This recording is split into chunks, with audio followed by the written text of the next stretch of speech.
Bom, boa noite a todos e todas, meus amigos do Luz e Amor, pessoal que chegou depois aí, João, Roque, todo mundo aí. Chegou, não deu tempo da gente falar um oizinho, Maria Helena, Silvana, todo mundo. Um abração para todos aí. Vamos continuar aqui os nossos estudos. Na semana passada, nós terminamos o capítulo 3, né? Nós vínhamos falando aí sobre o bem e o mal, né? E agora nós vamos entrar no capítulo 4. Então é capítulo 4, item 1. Aqui nós vamos estudar o papel da ciência na Gênese. E Kardec vai manter aquele estilo dele, né? No começo ele vai falar sobre a ciência em si e o quão ela foi importante para os primeiros entendimentos do que seria a Gênese. Toda vez que ele fala sobre a Gênese, ele vai estar falando sobre a origem do universo. Então, ele vai começar nesses itens primeiros aqui, que é o que a gente deve falar hoje, sobre como que os homens, né, as pessoas entendiam a Gênese, e ele vai discorrendo aqui, tá bom? Nós estamos numa mesa redonda, podem me interromper a qualquer momento para fazer comentário, para perguntar, para fazer o que quiser, por favor, tá bom? Então é isso aí, ó. Capítulo 4, papel da Gênese. Só arrumar aqui. Aí. Papel da ciência na Gênese. Papel da ciência na Gênese. A história da origem de quase todos os povos antigos se confunde com a da religião deles, donde o terem sido religiosos os seus primeiros livros. E como todas as religiões se ligam ao princípio das coisas, que é também o da humanidade, elas deram sobre a formação e o arranjo do universo explicações em concordância com o estado dos conhecimentos da época e de seus fundadores. Daí resultou que os primeiros livros sagrados foram, ao mesmo tempo, os primeiros livros de ciência, como foram, durante largo período, o Código Único das Leis Civis. Então, Kardec já começa aqui dando aquele arranjo inicial dele, né? Falando que os povos antigos, né, os povos mais primitivos, a ciência deles, né, tudo começa com a crença. Né? O primeiro entendimento de mundo que os povos tiveram foi através da crença. Então, os primeiros livros que eles fizeram ali são livros religiosos, né? Então, eu não tenho conhecimento para falar sobre os povos de uma forma geral, mas a gente sabe que alguns povos acreditavam no Deus Fogo, né? No Deus Trovão, e assim eles iam entendendo as coisas, porque a capacidade intelectual nossa naquela época era assim, né? Nós não entendíamos por que chovia, e muitas vezes atribuímos isso a um Deus que está nos agradando com a colheita, ou está chovendo muito, ele está nos prejudicando porque fizemos alguma coisa errada. Então, era o que a gente entendia na época, era a capacidade nossa. Né? Então, as explicações também para a origem da humanidade eram de acordo com o desenvolvimento intelectual da época. Né? Do que a gente entendia naquela época. Carlos, Então, ô Tonho. você leu aí, né, que a ciência e a religião, lá nas origens, andavam juntas. Sim. Era um conhecimento integrado, né? E depois, aí, na Idade Média, viraram inimigas, né? Sim. Porque na Idade Média, lá, né, a igreja perseguia, né? Perseguia Galileu e muitos outros. E com a doutrina espírita, voltou essa união da ciência com a religião. Olha que interessante. É verdade. É um movimento muito interessante mesmo, porque elas nascem juntas, né? Como a gente está falando aqui. Depois, como o Tony bem falou para nós, o que aconteceu? A ciência evoluiu e a religião quis manter o entendimento antigo, não quis evoluir. Então elas viraram inimigas, porque a ciência falava uma coisa, né? Como o exemplo do Tony, Galileu provava algo que não estava na Bíblia, então elas viraram inimigas. Depois, quando a gente tem agora aí, na terceira revelação, uma religião que aceita a ciência, inclusive caminha junto, utiliza um método científico para elaborar seus princípios, nós temos realmente uma nova união. Então é um movimento interessante mesmo. Então, o que o Kardec está falando aqui? Pode falar. E aí o Kardec definiu: espiritismo é uma filosofia com base científica e consequências religiosas. Olha aí a união, né? Exatamente. Perfeito. É isso aí. E aí Kardec está encerrando aqui esse primeiro parágrafo, dizendo o quê? Que os primeiros livros sagrados foram ao mesmo tempo os livros de ciência. Como foram por largo período o único código de leis civis. Então, no começo, era uma coisa só. A religião ela e a ciência estavam juntas ali, porque era o que a gente conseguia desenvolver. E, ao mesmo tempo, as nossas leis estavam ali na religião. Se a gente lembrar de Moisés tinha leis civis ali, né? Para poder dominar aquele povo bruto, aquele povo rebelde, né? Por exemplo. Hoje, nós estamos separados da religião, né? E devemos manter no estado que a gente encontra, né? Separada as nossas leis das nossas religiões, porque o Brasil e a grande maioria dos estados, né, dos países, são laicos, né? Não tem religião oficial. A gente tem liberdade de culto, liberdade de religião. E a gente tem que prezar muito por isso, para que a gente tenha essa liberdade de exercer aí o nosso livre-arbítrio de escolher a nossa religião, lógico, dentro dos limites, né? Tem algumas religiões que às vezes extrapolam aí com sacrifício de animal vivo e tal. Aí a questão jurídica é um pouco mais profunda. Mas não é o nosso aspecto aqui, né? Mas então Kardec está dando esse arranjo inicial, né? De como é que começou o entendimento do universo. Então estava tudo arraigado ali na religião, né?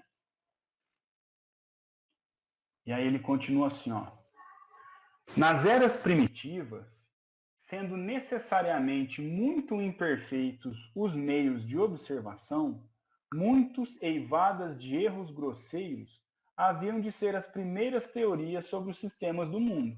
Então, se a gente estava na era primitiva, com o intelecto primitivo, e os nossos meios de observação eram muito imperfeitos, a gente só tinha praticamente o nosso olho e a nossa opinião de um conhecimento bem pequeno, consequentemente, a gente tinha muitos erros grosseiros. Deixa eu só autorizar.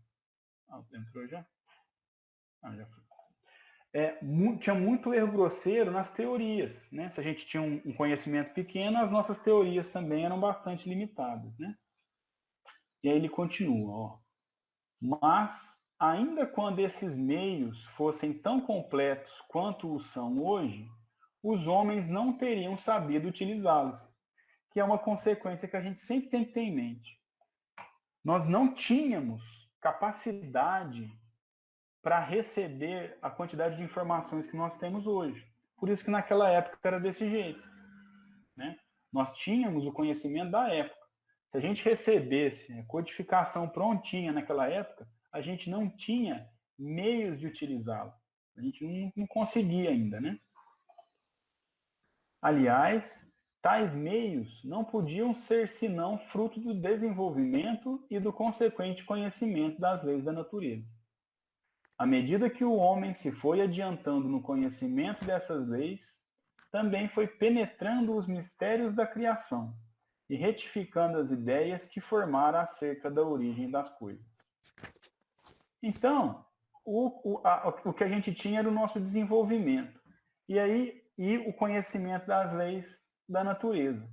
À medida que nós fomos nos adiantando, evoluindo no conhecimento das leis, dessas leis, né, das leis da natureza, física, biologia, química, geologia, a gente foi penetrando os mistérios da criação e retificando, né, quer dizer, consertando as ideias que a gente tinha formado antes.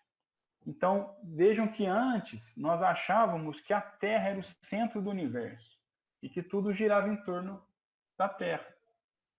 Com Galileu, né, e com outros astrônomos, outros físicos, a gente viu que não. A Terra que está girando em torno do Sol, e depois descobrimos que há outras galáxias, né, outros sistemas solares. Então, à medida que a gente vai evoluindo, a gente foi mudando essas ideias. Caio, Fica à vontade, Luciano. a tradução atualizada tem um segundo parágrafo Aqui, depois do que eu li? antes. Antes? É, Pode ler, por favor. você leu o primeiro e passou para o terceiro. Aqui tem um outro entre os dois. Você quer ler? Eu vou ler devagarzinho por conta da voz. Fica tranquilo. A religião era, nesse tempo, um freio poderoso para governar. Os povos se curvavam voluntariamente diante dos poderes invisíveis em nome dos quais eram subjugados e cujos governantes diziam possuir seu domínio, quando não se faziam passar por equivalentes a esses poderes. Para dar mais força à religião, era necessário apresentá-la como absoluta, infalível e imutável, sem os quais ela teria perdido a ascendência sobre esses seres quase primitivos, apenas iniciados para a racionalidade. Ela não poderia ser discutida assim como as ordens do soberano. Disso resultou o princípio da fé cega e da obediência passiva, que tinha, na origem, sua razão de ser e sua utilidade. A veneração aos livros sagrados, quase sempre considerados como tendo descido do céu ou inspirados pela divindade, proibiam qualquer exame. Bem interessante, né? É bem interessante. É o que a gente vem estudando mesmo, né? Porque, como aquele disse no começo, que estava junto, né? As leis civis, a religião e a ciência, e aqui, como você leu, eram o que os governantes usavam, né? Para fazer o povo obedecer a eles. Né? Você citou aí que os povos se curvavam, então os governantes, através das leis civis confundidas aí com a religião, exerciam um domínio sobre os povos que não tinham nem condição de questionar, né, alguma coisa que eles colocassem, né? Alguns deles apresentados aí como Deus ou Messias, né? Uhum. Interessante.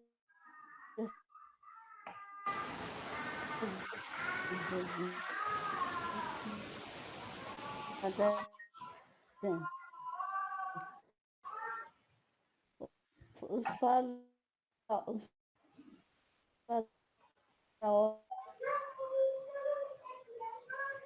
né, eram escolhidos, ungidos por Deus. E, por exemplo, os líderes eram sagrados e não havia margem para questionamento, eram livros inspirados por Deus, pela divindade, que proibiam qualquer exame, certo? Então, isso é interessante porque hoje em dia a Bíblia que nós herdamos, né, do judaísmo e, consequentemente, do cristianismo, ela, hoje ainda muitos acreditam ser inspirada por Deus e não se pode questionar. Se você questionar, não está escrito, né? Então a gente tem que raciocinar o seguinte: quando ela foi escrita para as pessoas que ainda não tinham condições para uma fé raciocinada. Hoje não. Hoje nós já evoluímos, não muito, mas o suficiente para uma fé racional. Por isso, Kardec, né, foi escolhido para nos trazer a terceira revelação. Não é? Então a gente não pode esquecer isso. Né?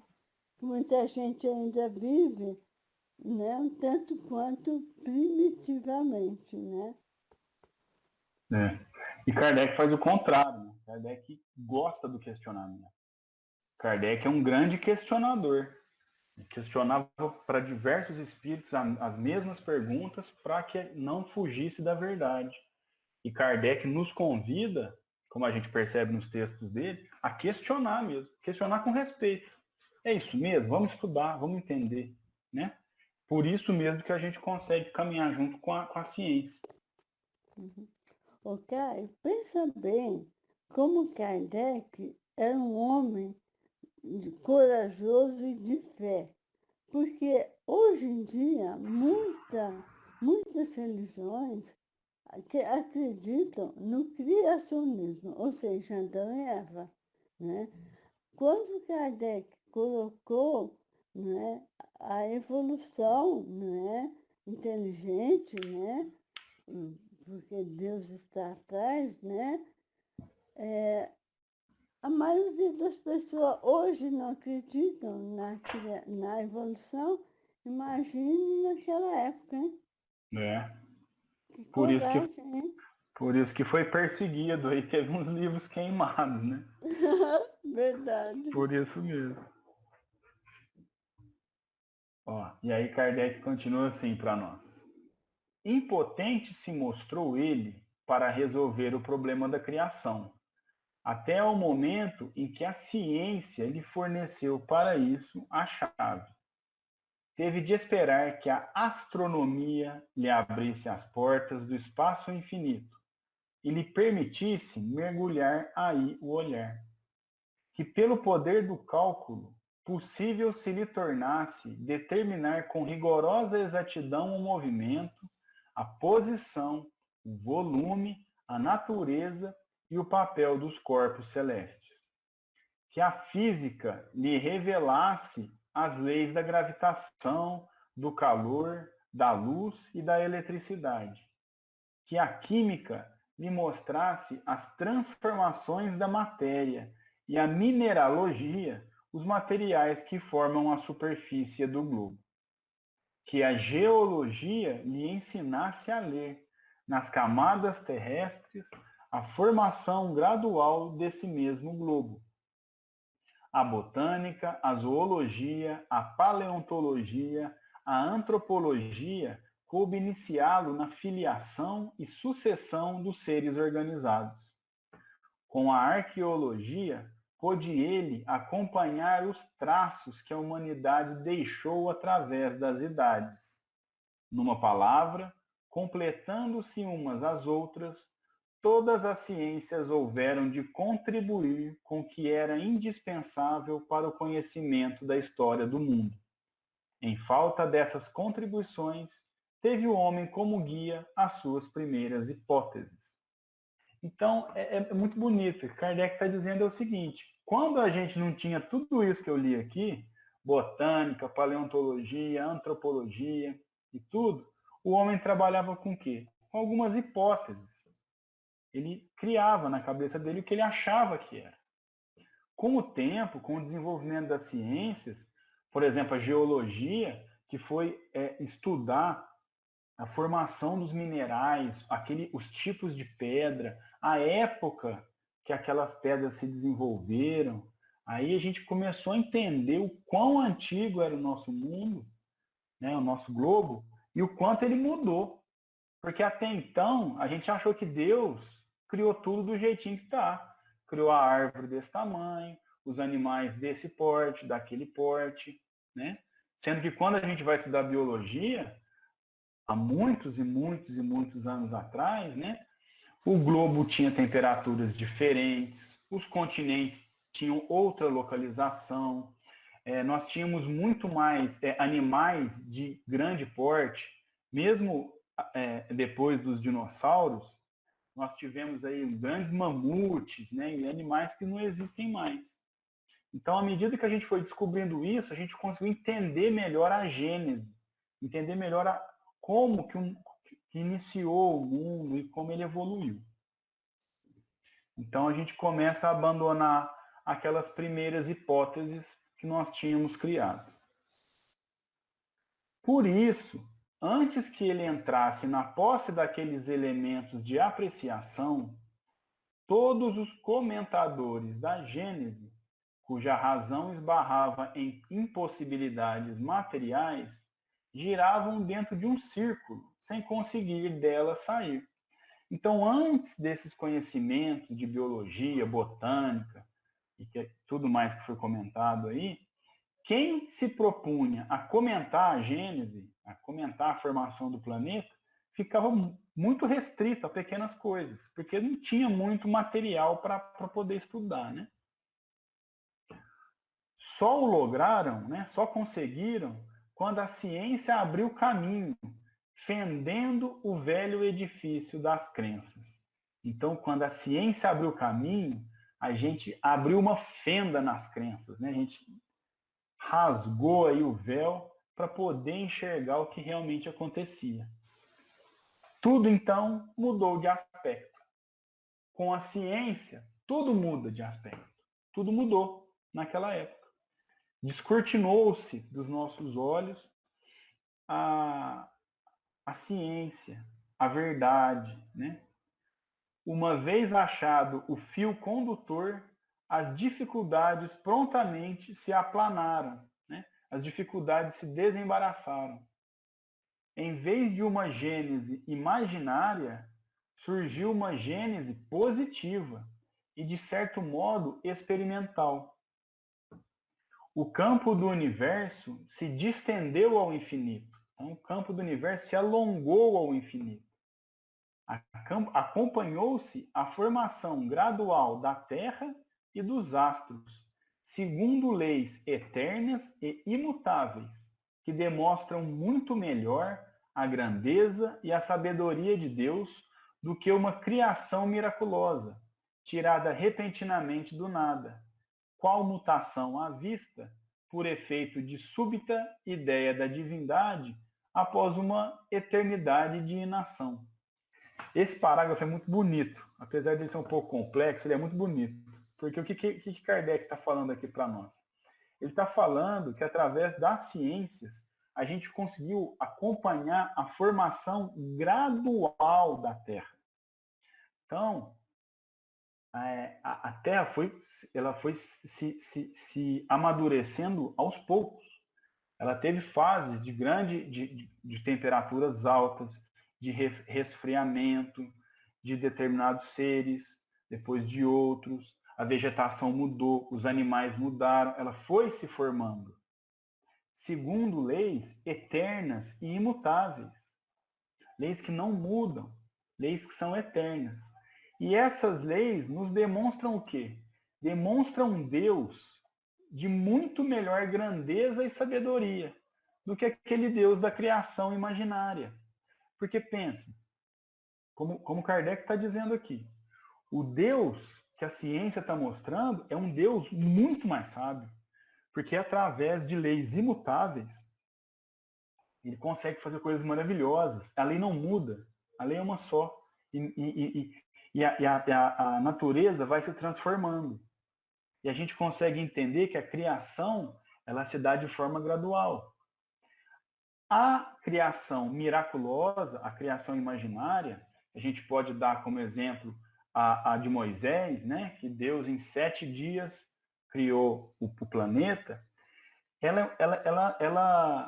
Deus é muito menor, porque ele tira um dia para descansar, como se ele se sentisse cansado, e como se ele ficou, já que ele é eterno, ele ficou por muito tempo sem fazer nada, né? Após uma eternidade de inação, quer dizer, ficou um tempão sem fazer nada, aí um belo dia ele fala, vou criar um planeta. E faz esse planeta em poucos dias. E ele cria, eu tenho uma Bíblia aqui em casa que eu usava no catecismo, eu peguei para ler essa parte. E ele vai falar o quê? Que em pouco tempo, né, em 7 dias, um dia Deus cria os animais. Então ele cria a girafa, fala, você vai se chamar girafa, você vai se chamar peixe, né? Sendo que, quando a gente estuda através da ciência, a gente consegue ver a evolução dos animais. Como os animais vieram se desenvolvendo, né, através da evolução. Então, quando a gente vê Deus através dos olhos da ciência, a gente vê um Deus muito maior do que o Deus imaginário, né, da criação imaginária que a gente tinha até então. Hein, Caio? Mas aí a gente precisa lembrar também que tem toda uma simbologia, né? Que Sim. 7 dias não são 7 dias, né? Seriam formações geológicas, que vai ter um capítulo que nós vamos estudar que vai explicar bem isso. E que no fim acaba que tem fundamento, mas não do jeito que está escrito, né? Não do jeito que está escrito. Perfeito, bem lembrado, Marleninha. Até aqui, acho que é no 4 ou no 5, Kardec fala que dessas criações que o homem teve nas primeiras idades, a que mais se aproxima é a de Moisés, que foi essa que eu citei. E que ela está revestida de simbologia, como você bem lembrou. É verdade. O problema é que muitas vezes a gente toma ao pé da letra, né? E achar então, que Jesus, em um dia, cria os animais, né? Que cria um homem, e aí cria a mulher da costela de um homem, né? É verdade, muito bem colocado aí. Kardec continua assim, ó. Eu tenho impressão, Caio, desculpe. Imagina, fica à vontade. Eu tenho impressão, isso é da minha cabeça, né? Porque igual o Kardec fala aqui, que no começo a religião, ela dominava e acaba que era tudo misturado, a ciência e a religião. Então, foi escrito assim, talvez até, a gente escreve assim, como diz, depois eles vão estudar. Que quem estivesse escrevendo, era isso que eu queria falar, até entendia, né? Mas não tinha que escrever meio metafórico aí, igual uma parábola, para depois cada um, ao longo do tempo, com amadurecimento, né? Ir fazendo a leitura, né? Você pega, por exemplo, a história do Chapeuzinho Vermelho, que é uma história infantil, mas se você joga essa mesma história na mão de um psicólogo, de um analista, ele faz outra leitura, né? E uma leitura hiper profunda. Eu dei esse exemplo do Chapeuzinho Vermelho e quase todas as histórias. Então, acho que é por aí, né? Aí a doutrina espírita vem nos alargar esse horizonte. Ele não criou em 7 dias, ainda descansou. Aí o povo aproveita, até Deus descansou. Por que nós não vamos descansar, né? Mas ele descansou mais do que nós, né? Eu estou vendo. É, isso mesmo. Até porque se na época trouxessem a verdade, que condição que a gente tinha de entender era geológica, evolução de espécie, né? condição nenhuma. Então era realmente, tinha que vir com historinha, porque a nossa capacidade intelectual era bem infantil mesmo. Kardec continua assim, ó. Pois que é impossível se conceba a Gênese sem os dados que a ciência fornece.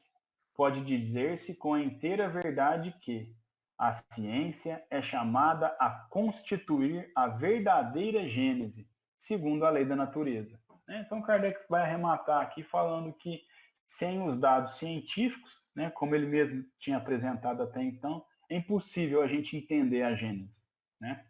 E então que a gente precisa construir essa Gênese através das leis naturais aí que a gente viu aí um pouquinho mais para cima, Item 4. No ponto a que chegou em o século XIX, venceu a ciência todas as dificuldades do problema da Gênese? Então, uma pergunta provocante aqui, Lá no século XIX, até então, que a gente já tinha descoberto, era suficiente para entender tudo sobre a Gênese? E aí Kardec vai falar para nós, não, de certo. Mas não há contestar que destruiu, sem remissão, sem compaixão, todos os erros capitais. Ele lançou os fundamentos essenciais sobre dados irrecusáveis. Então, mesmo na época em que Kardec escreveu os livros, a Gênese, não conseguiu solucionar todos os problemas da Gênese, mas a ciência conseguiu, sem compaixão, se fosse falar no popular hoje, conseguiu sem dó corrigir todos os erros capitais. Ele lançou os fundamentos essenciais sobre dados irrecusáveis, que foi que a gente viu aí, essa evolução dos minerais, dos animais, dos seres humanos e também, em conjunto, o globo, Ô, Caio, Fica à vontade, Luciano. pensa bem, quando Jesus estava aqui para impulsionar a humanidade para evoluir ainda mais moralmente, ele não podia falar abertamente com aquelas pessoas, pois elas não entendiam. Ele tinha que usar de parábolas para ensinar princípios básicos. Porque se ele tentasse falar de uma forma mais abstrata, elas não iam entender. Então, como que elas iam entender um processo evolutivo? Impossível. Impossível. Há 2000 anos atrás, não faz? Se pensar bem, quanto mais 3.000 anos antes de Cristo, 4.000 anos antes de Cristo, impossível, Eram crianças, mentalmente.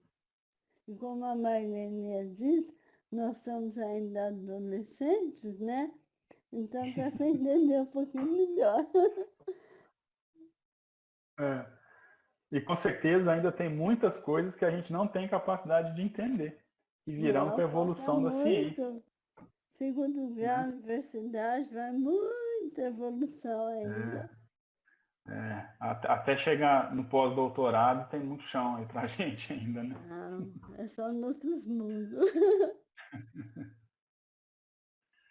Então é isso, a ciência conseguiu tirar pelo menos os erros capitais, os erros principais do nosso entendimento da Gênese até então, Aí ele continua aqui, Os pontos ainda duvidosos não passam, a bem dizer, de questão de minúcias, cuja solução, qualquer que venha a ser no futuro, não poderá prejudicar o conjunto. Ao demais, malgrado aos recursos que ela há tido à sua disposição, faltou-lhe até agora um elemento importante sem o qual jamais a obra poderia completar-se. Então ainda faltam alguns pontos para nós, Mas pelo menos o grosso, vamos dizer assim, pelo menos o principal, a gente já entende que existe uma evolução, que as coisas não são criadas prontas, né? Que as coisas vão se desenvolvendo, né? O nosso corpo se desenvolveu, o nosso planeta e tal, há uma evolução, né? E também é sempre bom a gente pontuar que também aqui tem uma questão de humildade e de compromisso da verdade de Kardec, porque ele falou, ó, nem tudo está resolvido, né? Ou seja, a ciência ainda vai nos mostrar muitas coisas, né? Tanto é que ele fala que qualquer que venha a ser no futuro, porque virão, né? Como já veio um pouco, né? Depois da época dele, algumas descobertas e muitas ainda ocorrerão, né? Com certeza. Interessante, né, Caio, que quando Kardec fala isso, além de ser um ato de humildade, é de segurança, porque ele entende também que a ciência é divina. Sim. Ciência é divina.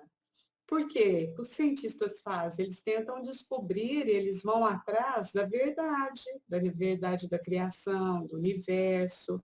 Então, Kardec tinha essa tranquilidade de dizer isso. Entretanto, a gente vê alguns religiosos ainda que eles dizem assim, não, a Bíblia não pode ser interpretada. Ela não pode ser interpretada. Né? Você vê, tem medo da ciência, né? Tem medo da verdade. Sendo que a ciência, ela apresenta a lei da física, que é uma lei de Deus, que é lei de Deus. Né? É muito interessante isso. E a gente vê a grandiosidade do mestre Kardec, né? E quem não, religião, instituição, o que for, quem não acompanha a ciência, cai. Mais cedo ou mais tarde, cai. Porque à medida que a gente evolui, a gente entende como as coisas funcionam, a gente começa a contestar o que está errado. E se as instituições, as religiões não se adaptarem, não aceitarem a ciência e a evolução, cai. Não adianta. Fica para trás. Né? Item 5. De todas as gêneses antigas, a que mais se aproxima dos modernos dados científicos, sem embargo dos erros que a contém, postos hoje em evidência, é incontestavelmente a de Moisés, né? Que foi que a Marleninha bem falou para nós aqui, né? E Kardec está falando, né? Que é a que mais se aproxima, que ela contém erros, né? Mas que esses erros são postos em evidência. Mas, incontestavelmente, a que mais se aproxima dos dados científicos é essa Gênese de Moisés. E aqui, ó, é bem que a Marleninha falou, ó, alguns desses erros são mais aparentes do que reais e provêm ou da falsa interpretação atribuída a certos termos, cuja primitiva significação se perdeu ao passarem de língua em língua pela tradução, ou cuja acepção mudou com os costumes dos povos, ou também decorrem da forma alegórica peculiar ao seu estilo oriental e que foi tomada ao pé da letra, em vez de se lhe procurar do espírito. Então, a Gênese de Moisés, ela contém alguns erros. E aí, Kardec está falando para nós o quê? Esses erros são mais aparentes do que reais. Por quê? Primeiro, a gente não pode esquecer que a língua, a escrita, ela demorou para ser uma prática, né? Então, até naquela época, né, na época de Moisés, até na época depois de Jesus, apesar de já ter escrito, a maioria era falada. Então, uma pessoa falava para outra e passava de gerações em gerações. Então, acho que tem até uma palestra no Luz e Amor, me falhou o palestrante agora, falando exatamente sobre isso. Que as passagens bíblicas, principalmente as do Velho Testamento, onde tem Moisés, passaram por língua falada. Então, vocês imaginam o quanto se perdeu aí, o quanto se modificou, se entendeu errado, se traduziu errado, né? E também a gente tem que levar em consideração que os costumes dos povos interferem na forma como se interpretam a história que você está ouvindo, né? Então teve essa questão também. E também a forma alegórica, como foi contada, né? Como a gente disse aí, nós não tínhamos capacidade intelectual para entender tudo. Então é contada de uma forma alegórica. E a gente acaba muitas vezes tomando ao pé da letra, em vez de procurar o espírito. Quando diz o espírito, em vez de se procurar o sentido, a verdade. Então, tomar ao pé da letra, por exemplo, como eu disse aí, essa criação em 7 dias, né, é o que a gente peca muitas vezes, né? E aí é o que a gente está falando. Muitas vezes, se você conversa com alguém que entende diferente, a pessoa chega num ponto que ela fala, ó, mas está escrito. Ela não consegue argumentar, né? Porque está tomando ao pé da letra, né? E aí, quando a gente toma as coisas ao pé da letra, a gente se limita. A gente tem que estudar as coisas, entender o que está acontecendo, né? À medida que a gente evolui, a gente vai mudando, e a gente tem que ter essa humildade de mudar também, né? É por isso que uma das belezas do espiritismo que me atraiu e me atrai muito é essa forma aberta como Kardec escreve. Kardec muda de opinião em alguns pontos dos livros dele, ou ele deixa aberto e fala, aqui eu não tenho certeza, a ciência vai mostrar, deixa aberto, porque ele para que o espiritismo acompanhe a evolução do planeta, né? E não fique arraigado a dogmas ou a palavras sagradas, ou o que seja, né? Interessante, Caio. Oi, Lucélia, pode falar. Não, depois eu falo. Falar rapidinho. Em literatura, é considerado tem uma nomenclatura que fala obra aberta e obra fechada. A obra fechada seria uma obra pobre. O escritor fala é isso, você não tem muita divagação, você não tem muito onde navegar. E a obra aberta é uma obra rica, aquela obra que te dá inúmeras possibilidades de leitura. Então, você pega o texto, você faz uma leitura, eu posso fazer outra, e claro que todos nós podemos caminhar e entender uma amplitude maior. Então, isso me ocorreu agora em relação à Bíblia, né? Precisou também ser assim, né? Que no começo lia-se aquilo que está escrito. Tem gente que até hoje é assim, né? Nós já comentamos sobre isso. Mas na medida em que nós vamos entendendo e vamos ampliando a nossa dimensão de conhecimento, ela vai se tornando uma obra aberta, que te possibilita inúmeras leituras.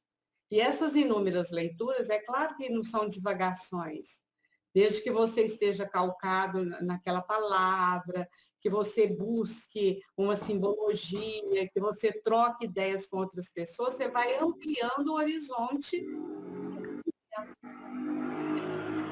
É riqueza de conhecimento, né?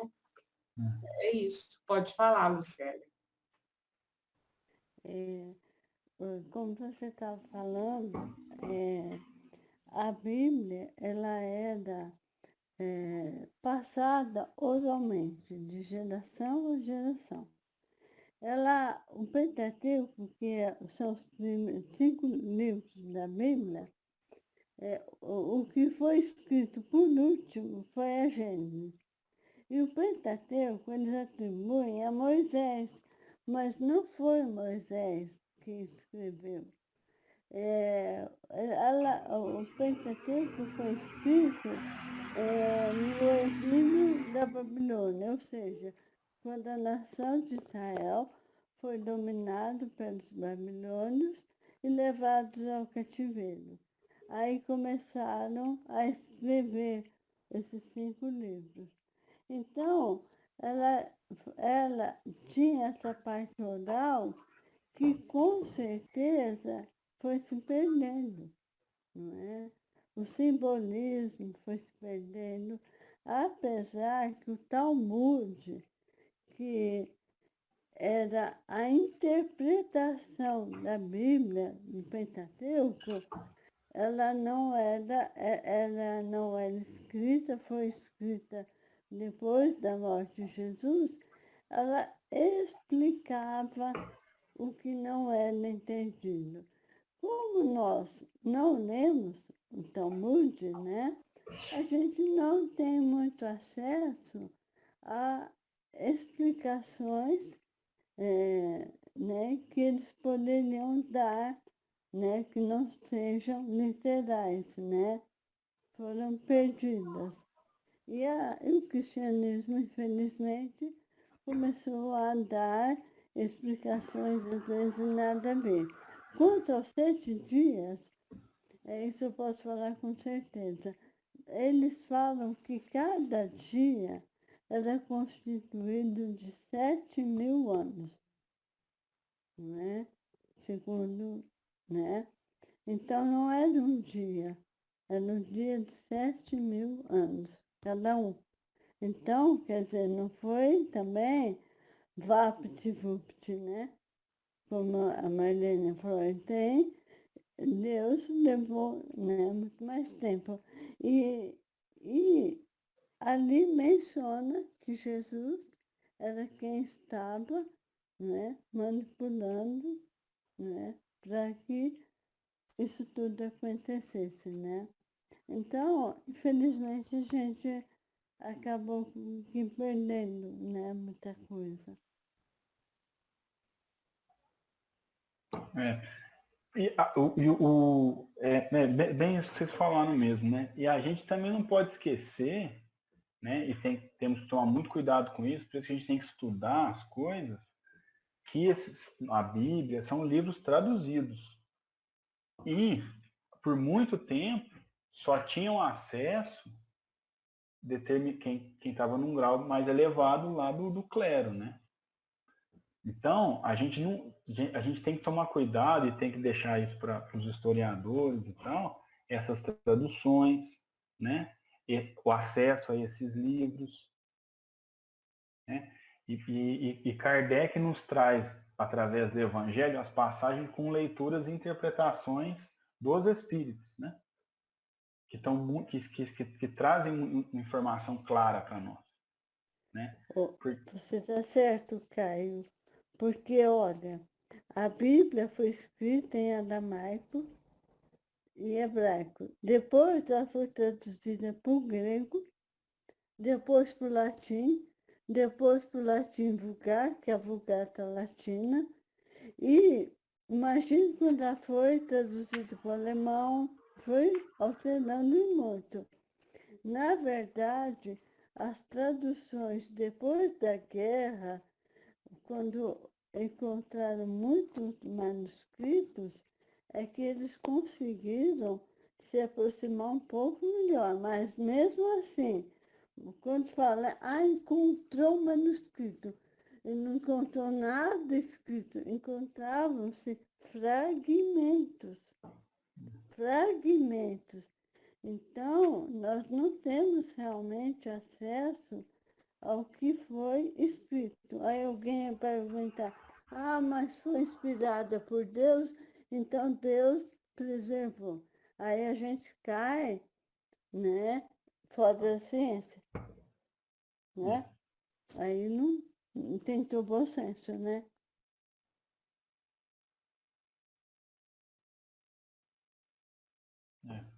Bom que a gente, o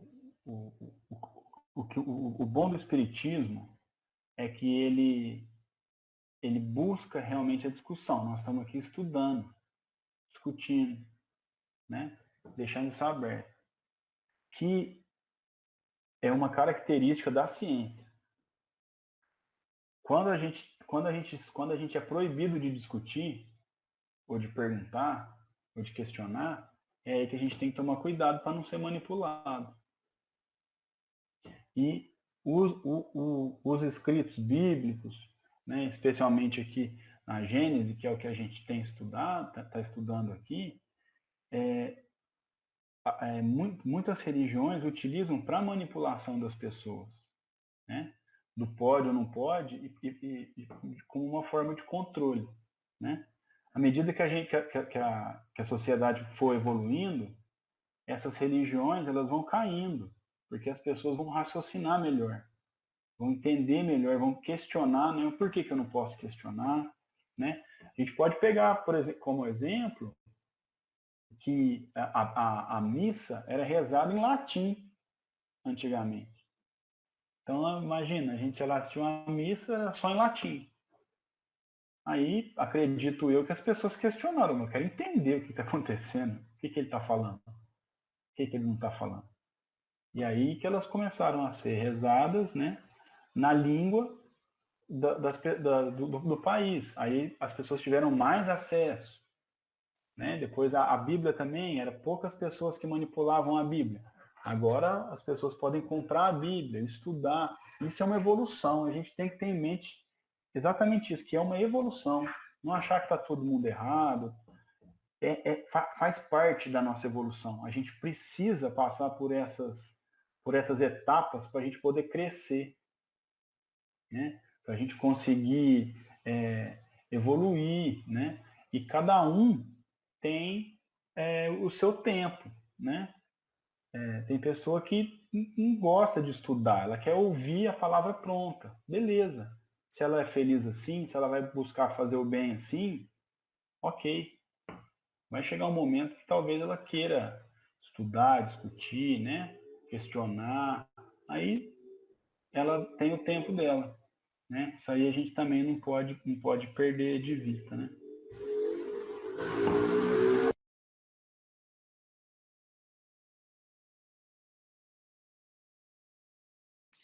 É interessante isso, né, Caia? Se a gente for observar, pegar a vida da criança. Pode ver que criança, gente, quando chega numa idade, mas capaz que a Ana está assim, tudo eles perguntam. Mas por quê? Mas por quê? E eles não ficam satisfeitos. E fica. Tem hora que o adulto até se irrita, né? Fala, ai, meu Deus do céu. Porque a gente não sabe responder mais, ou não sabe explicar, ou não tem paciência. Mas a criança tem aquela sede, né? E às vezes nós acabamos até matando essa sede da criança, o que é um crime, é um pecado. E assim foi, né, se nós formos comparar a nossa evolução. Não, não chega, para, não vai perguntar, não sei, não, porque a pessoa não sabe responder, né? Na realidade é essa. O adulto, quando inibe a criança, é porque ele não sabe responder, ou porque ele perdeu a paciência. E se nós formos trazer isso para a nossa evolução, foi isso que aconteceu. Ou também porque quer dominar, né? Porque muitas vezes o adulto quer dominar a criança, aí começa a passar medo, ou começa a falar que não pode e tal. E assim, ao longo do nosso processo evolutivo, foi acontecendo isso, né? E aí a doutrina espírita, ela vem abrir esse horizonte. E hoje, graças a Deus, não é só mais na doutrina espírita. As pessoas já estão com sede, né, do conhecimento, do saber, e isso é muito bom. E já está se criando mesmo esse espaço, né, de escuta, que é super importante, e de fala. Todo mundo tem que ter lugar de fala, né? Mesmo que ele não saiba, ele vai escutando e vai aprender, e ele tem que ter um lugar de fala, todos nós. E a gente tem que correr dos espaços que não nos permitem isso, né? Caio, uma coisa que a gente não pode esquecer é que nós éramos essas pessoas ontem. Nós fazemos parte da evolução. Era nós que não entendíamos se alguém chegasse para nós e tentasse mostrar o que a ciência hoje tem. Então, é a nossa história. Então, ela não deve ser rejeitada.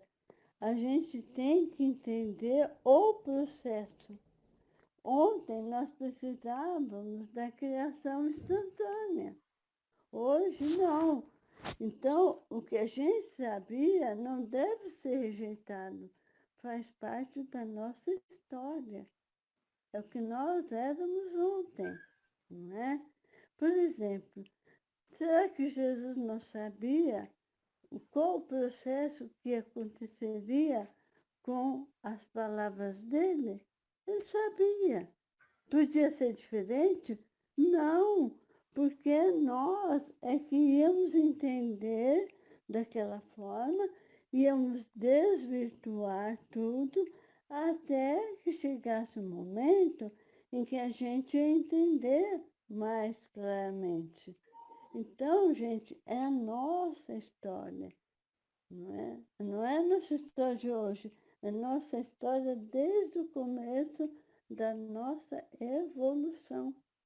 Não é? Era assim que a gente entendia. Hoje eu não entendo mais assim, mas eu não vou julgar essa história fora, porque ela tem seu valor, certo? Ela tem coisas muito lindas para contar. É a mesma coisa que eu pegar e jogar toda a história do Brasil no lixo. Eu vou ficar sem referência. Eu não vou ter referência, não é? Então a gente tem que ter bom senso, não é? Não é rejeitar tudo, não. Ou fazer parte, era assim, não é mais. A gente não sabe como vai ser daqui 2000 anos, né? Porque eles vão estar até rindo de nós, né? No que nós hoje acreditamos, não é? Então, Com certeza. Nós vamos estar lá criticando a gente mesmo. isso, é isso Que povo aí. atrasado lá. Não, é isso aí. Então, a gente tem que sempre carregar junto passado, presente e saber que no futuro nós vamos levar essa bagagem junto, né?